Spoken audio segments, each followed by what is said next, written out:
AGT News chaîne bi leen di jox xibaar yi wér te wóor abonné leen ngir dara bañ leen a raw. AGT News. dalee na jàmm ci chaîne bi ngeen taamul seen bopp mi AGT News. loi bi pour ñeneen la yeneen candidat yi loi bi daanaka du leen may dara lu ñu def lu dul loolu ñu rëq seen ndigg li leen sant mooy toog ni miig patt bi la ñu bëgg ñu maye ko ku ko deful ñu faj la ba nga wér péng.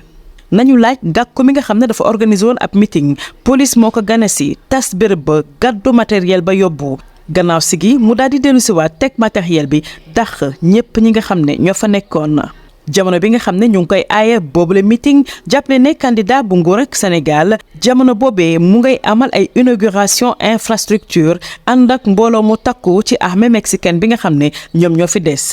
rassemblement boo xam ne dañu ko tas ci ëttu tasukaay xibaar yu bëri faale ñu ci dara ndaxte kat ñoom ñoo nekk ci nguur gi ñooy doxal moo ne de campagne électorale bi ci njeextalu ay bés bile lay tàmbali.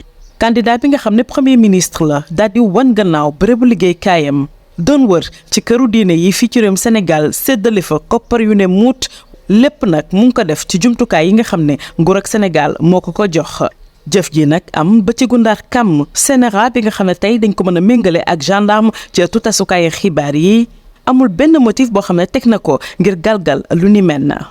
beneenub candidat bi la yoon nag nekk ci kaso bi jamono boobee mu ngi leen di sonal wét waaye nag xamuñu nees mën a def ngir tëj làmmiñam ma. CNRA dafa daal di sëgg ci campagne électorale bi nga xam ne premier ministre ci la sóobu moo ne de tàmbaleegul la. tant pis bu fekkee ne njiitu réew bu Sénégal nekku ci réew mi jamono bi nga xam ne premier ministre bi daanaka mu ngi def lu ko neex fii ci réewum Sénégal ngir jéem a jaay boppam.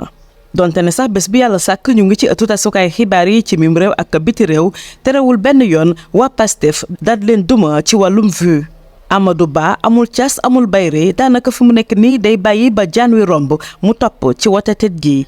ba tey jii du moom Amadou Ba du njiit réew bu Sénégal boo xam ne wax nga ci ñaari kilifa yi nga xam ne ñoo wàccub liggéey te ñoom ñaar ñëpp ràññeeku woon ci wàllu mbind maanaam nekkoon ay écrivain kenn kii ci atum 1984 la daal di fees ci univers littéraire ñu xam ko bu baax a baax keneen ki nag ay at ci ginnaaw noonu ko tàmbali xam waaye moom audace ak talent tax na ñu ràññeeku bu baax a baax ci milieu bi. ñaar ñi le wàccub liggéey mu mel ni nag ñu nekk ci nguur ak Sénégal yëguñu ko benn yoon jagleelu ñu leen sax tweet yi nga xam ne moom nañ daan def bu askan wi nekkee ci tiis mu tukkee foofee ca palais de la République. moo ne day boobu la jamono am na waykat muy waykat bu ndaw boo xam ne daanaka defal nañ ko ay honneur de la République. mu nekk jëf ju ñaaw ndax ba fii kenn jaalewul njabootu écrivain yi nga xam ne ñoom ñoo laxu donte ne sax seen talent kenn dootu ko natable ci mim réewum Léopold Sédar Senghor daanaka fu mu mujjee mooy soobu ci góota li mooy jàngatu kàccox bi génn ci yéenekaay bi di Le Témoin. AGT News. La loi, c'est pour les autres. Pour les autres candidats, la loi reste implacable et leur sera appliquée dans toute sa rigueur. Il leur est recommandé de rester quoi? Gare à celui qui se hasarderait à troubler la quiétude des gens.